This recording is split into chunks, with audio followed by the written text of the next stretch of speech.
సంస్థల ఎన్నికలపై అధికార కాంగ్రెస్ పార్టీ ఫోకస్ పెట్టింది.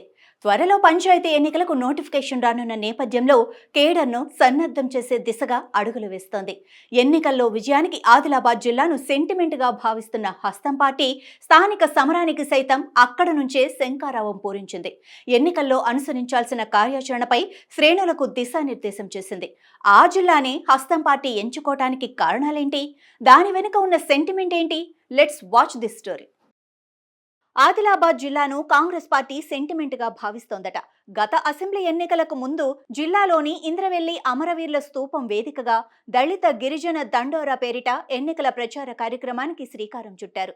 2023 డిసెంబర్లో నిర్వహించిన అసెంబ్లీ ఎన్నికల్లో హస్తం పార్టీ విజయ ఢంకా మోగించి అధికారం చేపట్టింది. సీఎంగా బాధ్యతలు చేపట్టాక కూడా రేవంత్ రెడ్డి ఇదే ఆనవాయితీగా కొనసాగిస్తున్నారు. ముందుగా ఆయన ఇంద్రవెల్లిలోనే పర్యటించారు. తాజాగా స్థానిక సంస్థల నిర్వహణకు ఈసీ రంగం సిద్ధం చేస్తున్న నేపథ్యంలో మరోసారి తమకు కలిసి వచ్చిన జిల్లా నుంచే శంఖారావం పూరించనుందట. జనవరి నెలాఖరు లేదా ఫిబ్రవరి మొదటి వారంలో గ్రామ పంచాయతీ ఎన్నికలకు నోటిఫికేషన్ వెలువడే అవకాశం ఉంది. తర్వాత మండల, జిల్లా పరిషత్ ఎన్నికలు వరుసగా జరగనున్నాయి. ఈ ఎన్నికల్లో సత్తా చాటేందుకు కాంగ్రెస్ అధిష్టానం ఉవ్విళ్లూరుతోందట. ఘన విజయమే లక్ష్యంగా కేడర్ను పూర్తి స్థాయిలో సంసిద్ధతను చేసే దిశగా కార్యాచరణ రూపొందించిందట. అన్ని ఉమ్మడి జిల్లా కేంద్రాల్లోని పార్లమెంటు నియోజకవర్గ స్థాయి సమీక్షలను నిర్వహించాలని భావించిన హైకమాండ్ ఆదిలాబాద్ జిల్లా నుంచి ఆ కార్యక్రమాలకు శ్రీకారం చుట్టిందని, దీనిని ఆ పార్టీ సెంటిమెంట్ గా భావిస్తోందన్న టాక్ నడుస్తోంది.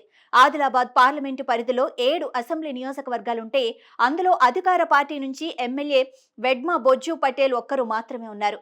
మిగతా 6 నియోజకవర్గాల్లోనూ బీజేపీ, బీఆర్ఎస్ ఎమ్మెల్యేలే ఉన్నారు.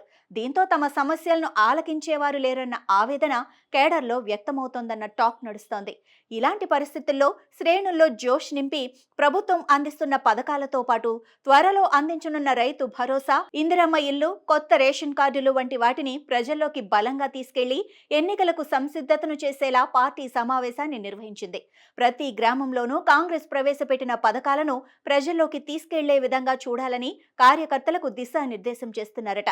తద్వారా రానున్న స్థానిక సంస్థల ఎన్నికల్లో విజయానికి ప్రతి ఒక్కరూ కృషి చేయాలన్న మెసేజ్ గట్టిగా తీసుకువెళ్తున్నారన్న వార్తలు వినిపిస్తున్నాయి. ఏది ఏమైనా ఆదిలాబాద్లో నిర్వహించిన సభతో కాంగ్రెస్ పార్టీ శ్రేణుల్లో ఉత్సాహం పెరిగిందట. రానున్న ఎన్నికల్లో పార్టీని, పథకాలను ప్రజల్లోకి తీసుకెళ్లే విధంగా కృషి చేసే అవకాశాలు కనిపిస్తున్నాయని రాజకీయ పండితులు అంచనా వేస్తున్నారు. గతంలో తమకు కలిసి వచ్చిన జిల్లా నుంచే ఈ కార్యక్రమాలు నిర్వహించడం తమకు కలిసొచ్చే అంశమని హస్తం పార్టీ శ్రేణులు భావిస్తున్నారు.